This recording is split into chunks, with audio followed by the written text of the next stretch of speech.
మరి ఈ మధ్య కాలంలో మనం చూస్తే అంబటి రాంబాబు గారు ఈ ప్రభుత్వం చేసేటటువంటి తప్పుల మీద గొంతెత్తి మాట్లాడుతా ఉన్నారు.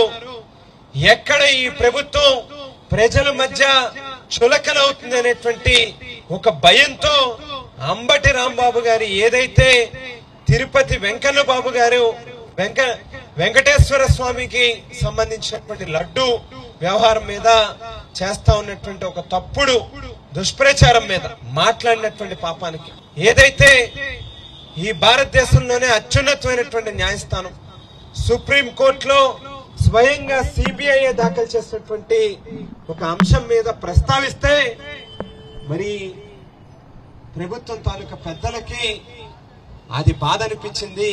అంబటి రాంబాబు గారి ఇంటి మీదకి దాడికి పంపించి మరి దాదాపుగా 8 నుంచి 9 గంటల పాటు నిరంతరాయంగా ఆయన ఇంటి మీద దాడి చేసినటువంటి పరిస్థితులు మనందరం కూడా చూసాం.